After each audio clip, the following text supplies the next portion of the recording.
이 시간 우리에게 주시는 하나님의 말씀은 디모데전서 6장 20절에서 21절의 말씀입니다. 디모데전서 6장 20절에서 21절 두 절의 말씀을 우리 합독하도록 하겠습니다. 제가 가진 성경으로 신약성경 342페이지 6장 20절과 21절의 말씀을 합독합니다.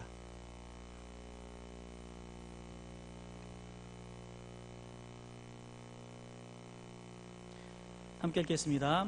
디모데야, 망령되고 헛된 말과 거짓된 지식의 반론을 피함으로 내게 부탁한 것을 지키라. 이것을 따르는 사람들이 있어 믿음에서 벗어났느니라. 은혜가 너희와 함께 있을지어다. 아멘. 이 시간 진리, 믿음, 은혜라는 말씀의 제목으로 전영호 목사님 말씀 전해주시겠습니다. 할렐루야. 네, 오늘 오후에도 나오신 우리 성도님들께 우리 하나님의 은혜가 함께 하시기를 바랍니다. 우리 앞뒤 좌우에 계신 분에게 주님의 은혜가 당신과 함께 하시기를 바랍니다.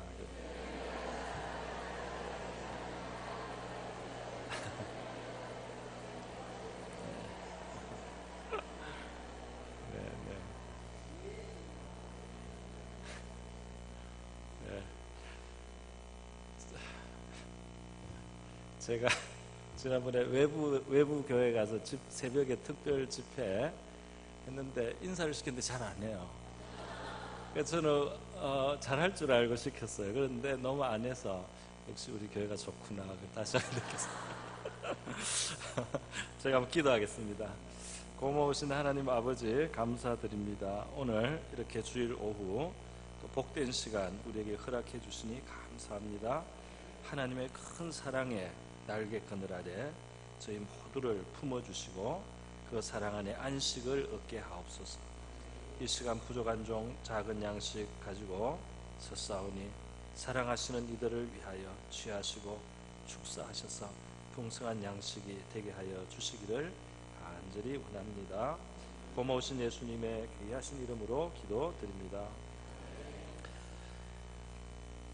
오늘 디모데 전서 마지막 시간이 될 것 같습니다. 작년에 와서 시작을 곧 얼마 안 돼서 시작을 했는데 워낙 우리가 헌신 예배가 많고 또 좋은 강사님들이 많고 이래가지고 1년 걸렸네요. 디모데 전서를 마치는데 다음에 뭘 해야 될지 저희가 기도 중인데 여러분도 같이 기도해 주셔서 우리에게 제일 적합한 본문 말씀을 하나님이 주시기를 기도해 주시기 부탁드립니다. 오늘은 우리 디모데전서 전체 이제 마무리를 하면서 전체 말씀을 요약한다는 또 생각으로 또 요 짧은 마지막 부탁과 인사말 같지만 여기에도 참 귀한 주제들이 있기 때문에 오늘 한번 이 주제를 제목을 진리, 믿음, 은혜 이렇게 잡아봤습니다. 여기 이제 진리라고 먼저 할 수 있는 것은 뭐냐 하면은 디모데야, 망령되고 헛된 말과 거짓된 지식의 반론을 피함으로 이렇게 돼 있어요. 그러니까 이 진리가 아닌 망령되고 헛된 말, 또 진리를 흐리게 하고 혼란하게 할 수 있는 그런 지식과 또 그런 논쟁들 그런 것을 피하라. 이것은 뒤집어 말하면 진리를 분명하게 하고 진리에 굳게 서고 진리를 든든히 붙잡고 교회가 진리 위에 서도록 하라. 이렇게 우리가 뒤집어서 말할 수 있겠습니다. 그래서 진리라는 주제가 20절에서 찾아볼 수 있고요. 21절에서 이것을 따르는 사람들이 있어 믿음에서 벗어났다. 그러니까 진리가 아닌 망령된 지식 또는 진리를 복잡하게 왜곡시키고 비틀어서 그렇게 말싸움 또는 논쟁거리로 만드는 이제 이런 데서부터 교회는 진정한 믿음을 상실하기 때문에 그렇게 하지 말고 진리를 붙들고 또 진리에 대해서 그 진리로 말미암은 믿음 위에 굳게 서도록 하라. 이게 디모데 개인도 그렇고 교회도 그렇습니다. 그래서 진리, 믿음 이렇게 두 가지 제목이 나왔어요. 그런데 마지막에 평범한 인사말 같지만 은혜가 너희와 함께 있을지어다.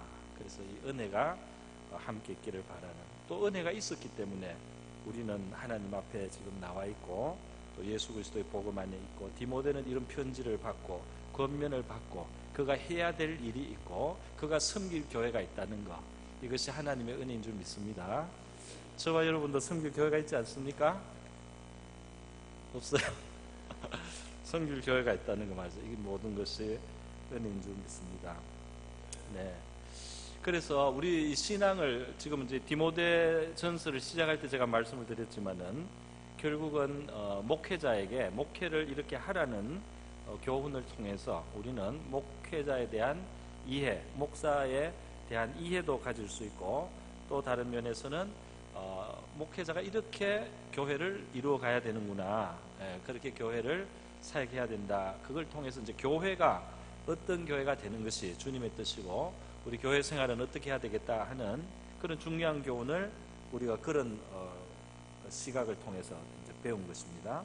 그래서 역시 디모데전서를 요약을 해보면은 제가 처음에 들어갈 때도 말씀을 드렸는데 교회는 뭐니 해도 진리 위에 바로 서야 될 줄 믿습니다. 그래서 진리를 강조하고 잘못된 가르침이 들어오지 않도록 말이죠. 그래서 교회에 제일 위험한 것이 잘못된 가르침이 들어오는 것이고, 또 교계도 마찬가지입니다. 신학교도 마찬가지입니다.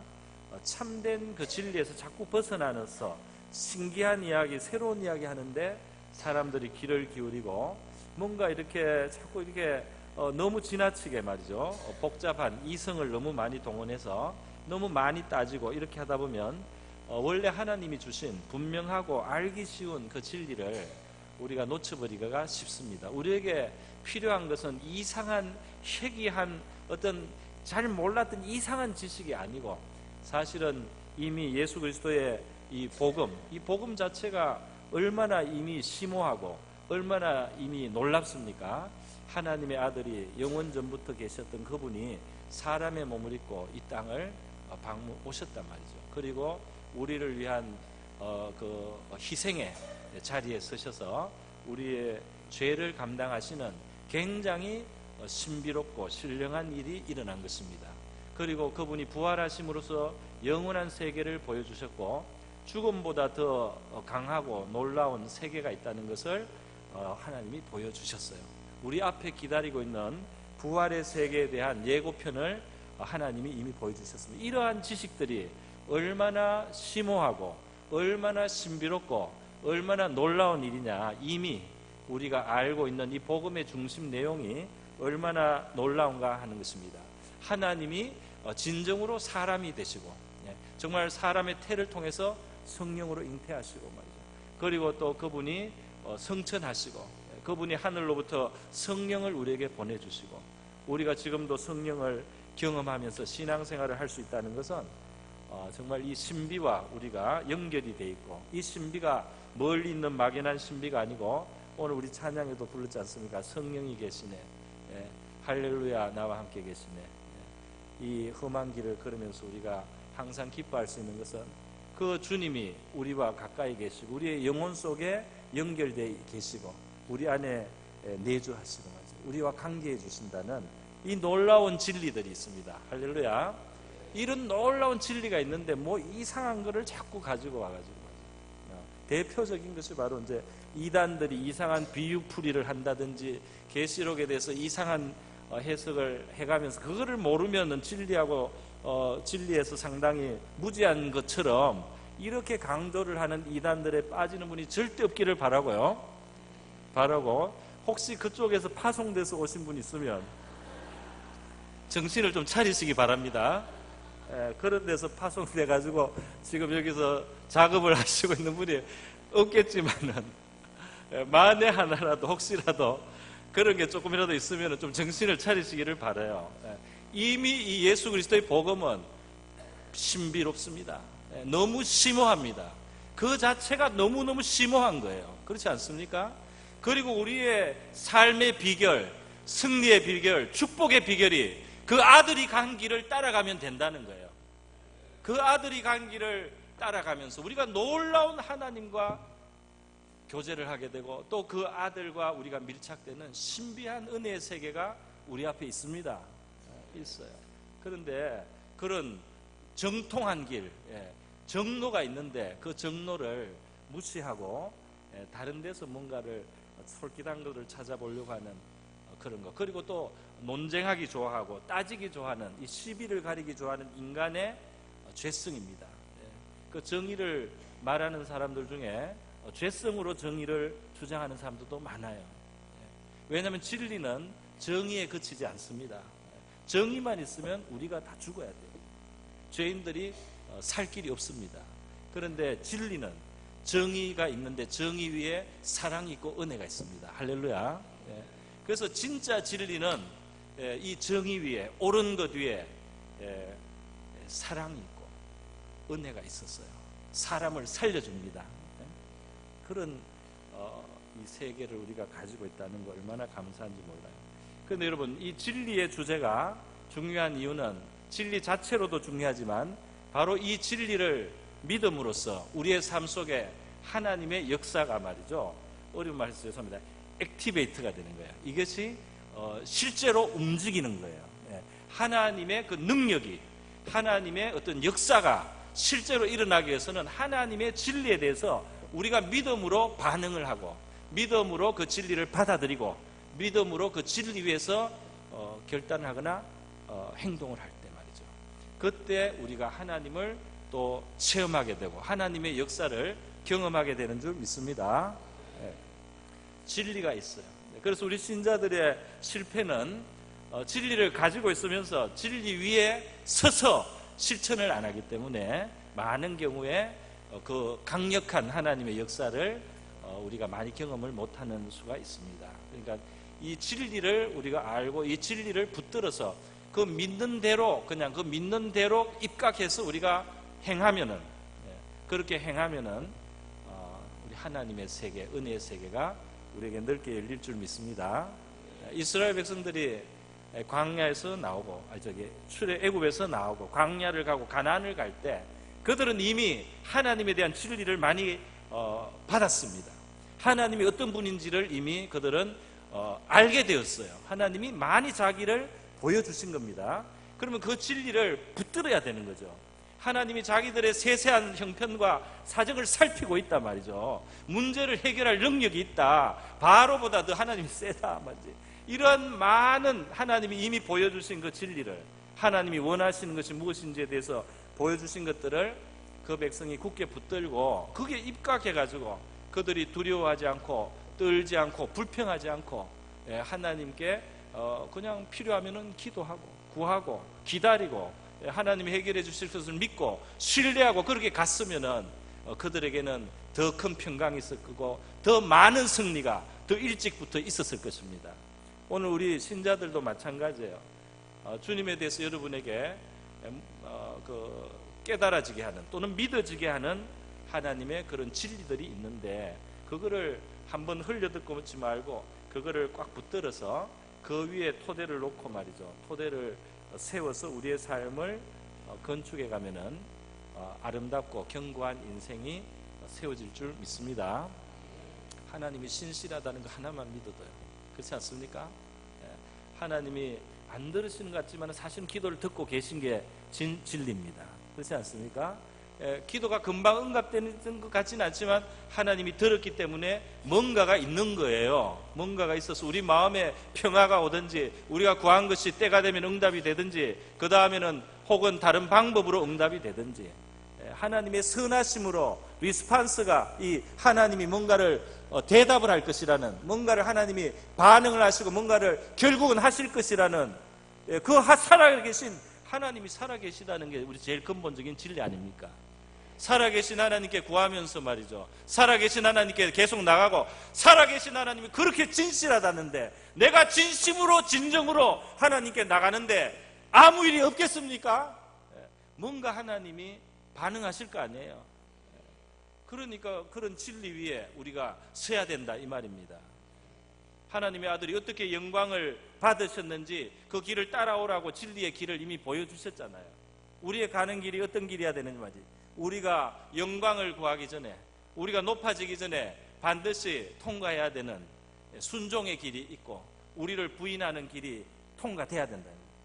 우리 자신을 잃어버리고 놓아버리면서 우리가 오히려 우리의 영혼에 정말 정화가 되고 우리가 주님과 더 밀착하게 되고 우리의 속사람이 강건해지고 자기로부터 해방을 받고 그리고 성령의 충만도 받고 하나님 우리를 존귀하게 할 수 있는 길들이 그 자기 부인하는 십자가 지는 제자 길 속에 있다는 진리의 말씀 우리 이미 받았습니다. 할렐루야.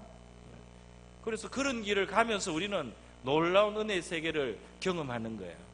그 믿음으로 반응하면서 우리가 주님 주님 부르는 주님이 어떤 주님이 있습니까? 부활하신 주님, 성천하신 주님, 성령을 주시는 주님이신데 이 주님이 어떤 주님이십니까?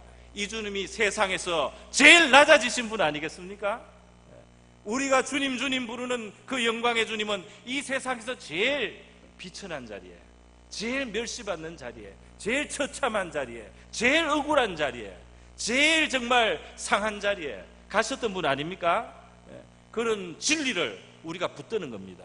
그래서 상하는 자리, 멸시받는 자리, 억울한 자리가 우리에게는 이 주님을 생각하고 그 자리에서 믿음으로 설 때에 우리에게 축복의 자리가 얼마든지 될 수 있고 악을 바꾸어서 선을 만드시는 하나님의 역사가 우리의 삶 속에 이루어질 수 있다는 것을 우리가 믿고 가야 되지 않겠습니까? 그렇게 갈 때 말이죠, 우리 하나님께서 우리 믿음을 정말 기뻐하시고 영광을 받으실 줄 믿습니다. 그런데 이렇게 진리에 우리가 믿음으로 화답함으로써 하나님의 놀라운 은혜들이 우리에게 체험되고 경험되는데, 그러나 그것만 있는 것이 아니고 그 모든 것을 덮어주는 큰 것이 있죠. 그것이 바로 하나님의 은혜라는 것입니다. 은혜라는 것은 자격이 없는 자들에게 주시는 것인데, 우리가 예수 믿고 구원받는 것 자체가 말이죠, 우리의 이 죄값을 우리 스스로 해결할 수 없는, 지불할 수 없는 그런 우리를 하나님이 사랑하셔서 아무 진짜 조건 없이 우리를 사랑하시고 불러주시고 그 아들의 희생에만 의지해서 우리의 죄를 청산하시고 구원하시고 자기 자녀를 삼으시고 하는 이 모든 것 속에는 엄청난 은혜가 있는 줄 믿습니다. 그래서 우리 성도들의 그 마음 속에는 이 은혜를 아는 마음이 필요합니다. 성도들이 신앙생활 열심히 하다 보면은 우리 속에는 이 율법주의라는 바리새인들이 가졌던 그 태도가 인간에게는 참 많이 있습니다. 다시 말해서 내가 한 만큼 받겠다는 건데, 그거는 자신감이 있기 때문에 이제 하는 소리예요. 나는 한 만큼 받겠다는 거예요. 그러니까 안 하고 받는 거는 부끄럽다는 사람도 있고 자존심 상한다는 사람도 있고, 그리고 그럴 게 뭐가 있느냐, 내가 하고 그 대가로 받으면 되지, 이렇게 하는데, 하나님의 은혜의 세계, 구원의 세계에 있어서는 한 만큼 받는 것이 아니고 자격이 없는 자에게 주시는 것입니다. 자격이 없는 자에게 주시는 것을 알고 그 자격이 없는 사람으로서 그것을 받을 때 그것이 정말 축복이 되고 능력이 되고 기쁨이 되는 줄 믿습니다. 그래서 이제 성도들 중에 제일 기쁨이 없는 사람이 누구냐 하면 자격이 있는 사람들이, 나는 자격이 있는데 자격이 있어서 저도 그냥 당연한 거고, 자격이 있는데 없으면 굉장히 서운하게 됩니다. 그런데 자격이 없다는 그 자리가 얼마나 축복된 자리입니까?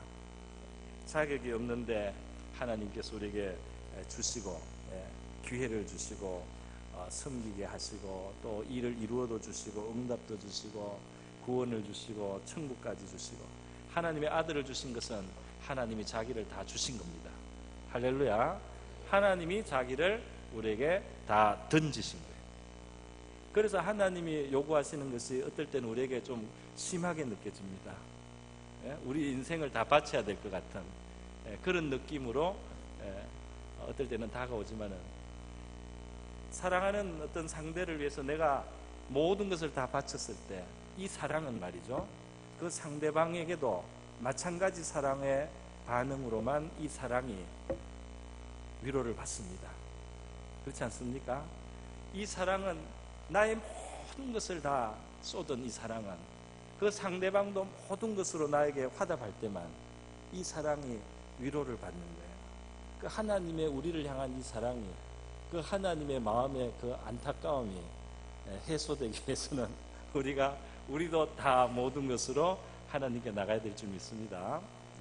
물론 그 사랑을 우리가 맛보는 것이 필요하고 그 사랑을 확인하기 위해서 기도도 할 수도 있고 말이죠. 또 은혜를 우리가 찾고 구할 수도 있습니다. 그런 거는 참 좋은 거예요. 하나님이 하나님의 사랑에 대해서 더 알기를 원하고, 그러니까 우리가 많은 것을 기도하는데 하나님, 우리에게 주신 하나님의 그 큰 사랑이 어떤 사랑인지 정말 알고 싶습니다. 이런 기도 여러분 자주 하십니까? 저도 지금 말하면서 언제 그 기도를 했더라 이렇게 생각을 해보고 있는데요. 예, 하나님이 정말 우리에게 우리의 필요를 채워주시는 것은 하나님이 기꺼이 하실 수 있고 사랑으로 하시지만은 하나님 마음속에 깊은 곳에 우리에게 그 아들까지 다 내어주실 수 있었던 그 하나님의 마음속에 있는 그 사랑을 정말 우리가 알 수 있고 그것을 더 실감하고 우리가 그것이 마음에 더 다가올 수만 있다면 그 자체로 이미 우리가 얼마나 행복하겠습니까? 그렇지 않아요? 그 사랑을 아는 것으로 이미 행복하지 않겠어요? 그런데 그 사랑을 알기를 위해서 우리가 기도한다면 얼마나 좋겠습니까? 하나님 입장에서 그렇지 않겠어요? 그러니까 우리가 눈에 보이고 통장에 숫자로 넣는 것만 손에 잡히는 것만 큰 선물이 아니고 보이지 않는 영적인 놀라운 선물과 축복들이 있는 거 아니에요? 신앙생활에 거기에 기쁨이 있고 거기에 평강이 있고 거기에 삶의 만족이 거기 다 있는데 말이죠. 다른 거는 따라오는데요. 그래서 우리 하나님의 이 큰 은혜의 세계, 그 큰 사랑을 알기를 원하는 그런 우리의 기도가 있기를 바랍니다. 그런데 하나님께서 쓰신 사람들을 보니까 말이죠, 결국은 이 은혜를 아는 겁니다. 결국 이 은혜를 알아야 됩니다. 그러니까 이 한참 예수님께 훈련을 받던 베드로가 이 은혜에 대해서 아직 다 깨닫지 못한 상태에서 열심히 주님을 섬기고 또 헌신도 했고 주님과 함께 동역도 했고 주님의 어떤 도구로서 많은 쓰임을 받았는데 3년간 예수님의 그 일을 같이 섬기고 봉사할 때 말이죠. 그러나 이 사람이 그 은혜의 세계에 대해서 아직 모르는 게 있었습니다. 그렇기 때문에 그는 다른 사람보다 자기가 그래도 주님께 더 충성하고 다른 사람보다 더 그래도 열심히 있고 다른 사람들은 내가 가진 이만큼은 주님을 위해서 헌신되어 있지 않을 거야 하는 그런 마음이 있었어요. 그래서 우리 잘 아는 대로 예수님께서 너희가 나를 배반하고 이제 떠나게 된다 이런 말씀을 하셨을 때 베드로가 자신 있게 다른 사람들은 다 주님을 버릴지라도 나는 버리지 않는다. 나는 버리지 않습니다. 주님이 죽는 데까지 나는 따라갑니다. 진심으로 말한 거죠. 진심으로 말했지만 자기를 모르고 말한 거죠. 그래서 그 자기가 그만한 사람이 못 된다는 것, 자기도 연약한 죄인에 불과하고 자기도 어떤 상황이 됐을 때는 주님을 버릴 수 있는 연약한 인생이라는 것을 그가 확인하는 데까지 주님께서 그를 잠시 놓아놨습니다. 잠시 두셨어요. 그래 두셔서 그 사람이 굉장히 사실은 부끄럽게 됐습니다. 그렇지 않습니까?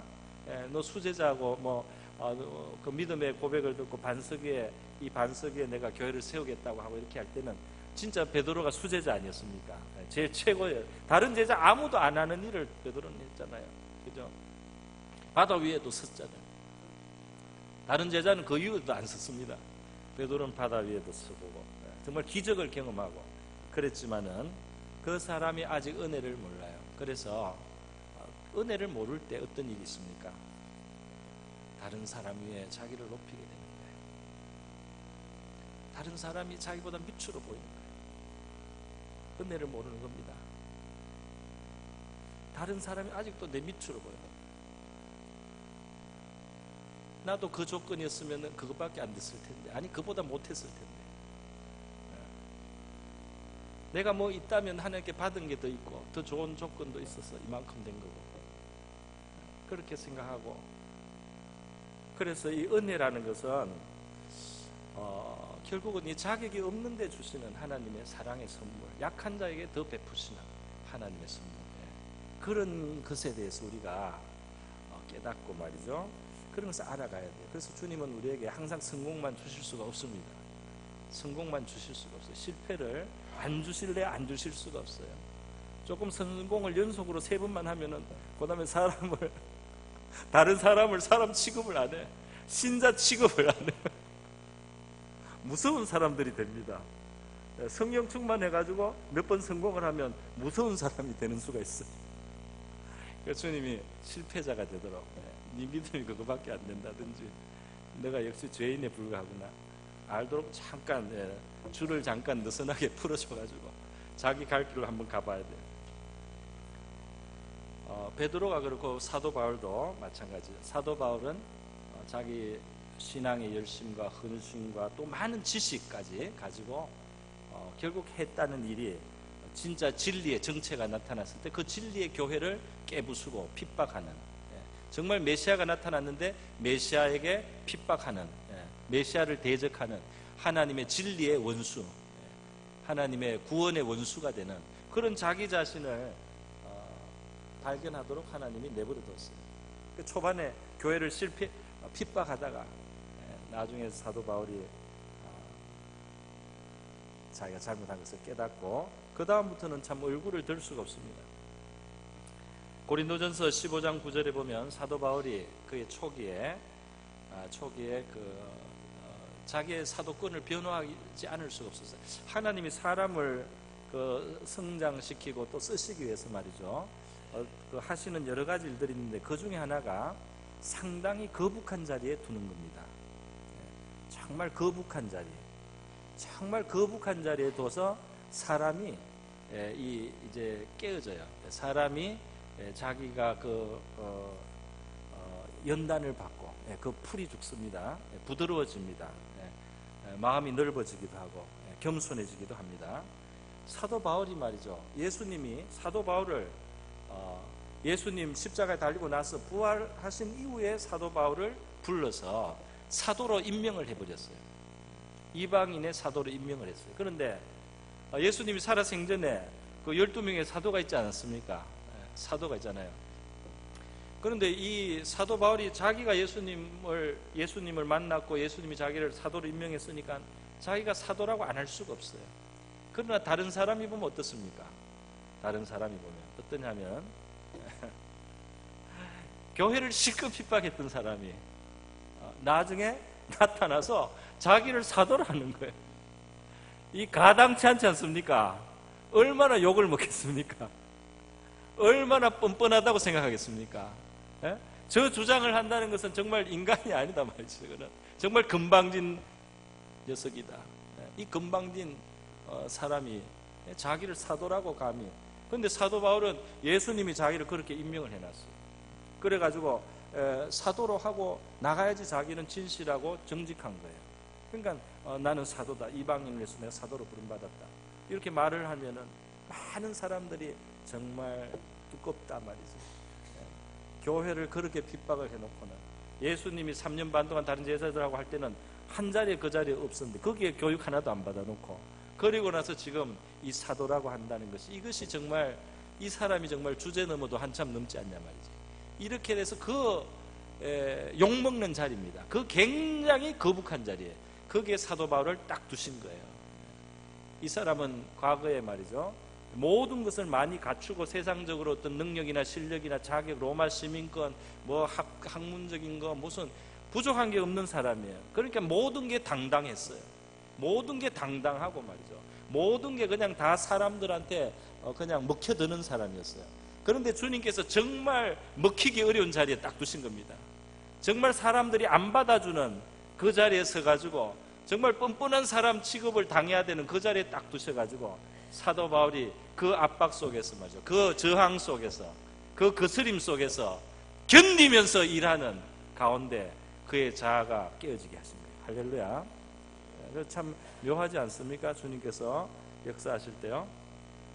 그래서 사도 바울이 자기가 사실 수고하는 것은 다른 많은 사도보다 조금 더 부족하지 않다. 그거는 객관적인 진실이었어요. 사도 바울만큼 완전히 100%, 120% 자기를 활활 태워서 결혼도 안 한 상태로 그렇게 사역을 한 사람은 없습니다. 그렇게 사도 바울이 사역을 했지만은 사도 바울이 어떻게 그 은혜 속에서 자기를 표현하는가 성경에서 한번 그것만 제가 짚어보고 말씀을 매듭을 지으려고 합니다. 사도 바울이 고린도전서 15장 9절에 보면 비교적 초기입니다.